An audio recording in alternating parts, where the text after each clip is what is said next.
د هیواد په شمال کې د اقتصادي تحرکاتو د پیاوړتیا په لړ کې د بلخ ولایت په مرکز مزار شریف ښار کې د افغانستان او ازبکستان د خصوصي سکتور استازو او یو شمېر دولتي مسؤلینو ترمنځ د دوه اړخیزو سوداګریزو همکاریو د پراختیا په موخه غونډه ترسره شوه. په دغه غونډه کې افغان سوداګرو له ازبکستان سره د سوداګرۍ د بهیر د اسانتیاو لپاره د ویزو د ورکولو په پروسه کې د اسانتیاو او د ترانزیټي خنډونو د لرې کولو غوښتنه وکړه. په ورته وخت کې د بلخ ځایي چارواکي وایي که یا د ستونزې هوارې شي د دواړو هیوادونو ترمنځ به د سوداګرۍ کچه لا زیاته شي او پانګونې ته به زمینه برابره شي. یعنی در این بخش حقوقی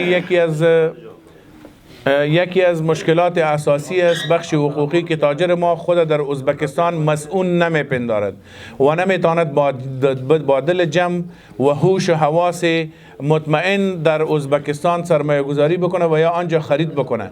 ما در این موارد با اتاقهای محترم ازبکستان، مثلا صادرات ازبکستان، اتحادیه صادرات ازبکستان، همچنان با اتاق تجارت و صنایع سرخاندریا قراردادهای داریم، تفاهمنامه داریم که به امضا رساندیم، ولی متاسفانه باز هم در مورد پرسپال اینا و یا هم تأمین یا مسئولیت حقوقی تاجران ما در اولویت ما هست. از روی هماهنگی در بین دو کشور، روابط تجارتی و روابط سیاسی و روابط فرهنگی الحمدلله ما و شما داریم و هستن و کوشش میکنیم که امیدوار هستیم که از این اضافه تر شود. بلخوا د ازبکستان استازو ټینګار وکړ چې هیواد له افغانستان سره پراخو اقتصادي اړیکو ته لیوالتیا لري او هڅه کوي د سوداګرو پر وړاندې شته خنډونه کم کړي.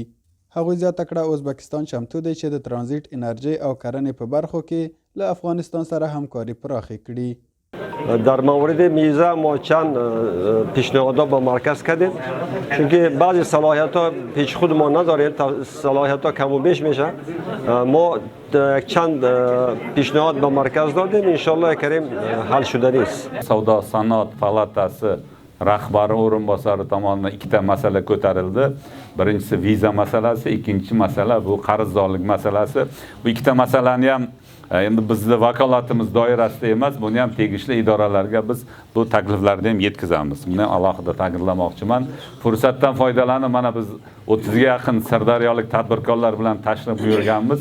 O'zaro muloqot qilib bir kelishuvlarga erishsa, albatta viloyat hokimi sifatida men bu kelishuvlarni qo'llab-quvvatlashga tayyorman. Rahmat.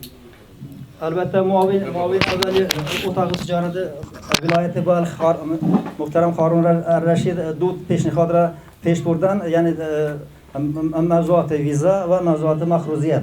البته این هر دو موضوع هم در زیر دست صلاحیت ما نمی باشد و بکی البته کدام ادارجات اگر ادارجات مسئول مربوط باشه ما کلیش میرسانیم. البته با هم در همین عرصه کار میکنیم.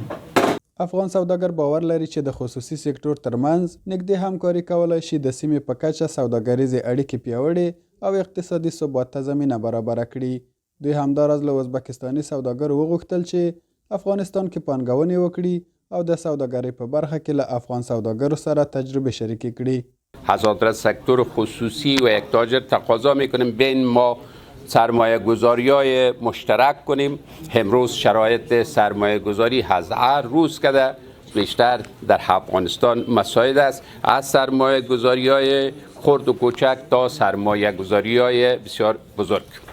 در حقیقت همچون نشست ها یک فرصت خوبی هست بین تاجر، ولی یک مشکل عمده که وجود داره، ما همیشه یک طرفه قضاوت میکنیم. یک طرفه ما به این معنا که مثلا کشورهای همسایه میاین برنامه‌های خود میگیرن ولی مثلا بی تو بی خود انجام میدن، ولی بدبختانه بر ما فرصت نمیدن که ما بریم مثلا ما بتونیم مشکلات خود حل بکنیم. د یادونې وړ ده چې بلخ ولایت د افغانستان له مهمو سوداګریزو دروازو څخه ګڼل کیږي او د حیرتان بندر له لارې د دواړو هیوادونو ترمنځ د توکو راکړه ورکړه ترسره کیږي.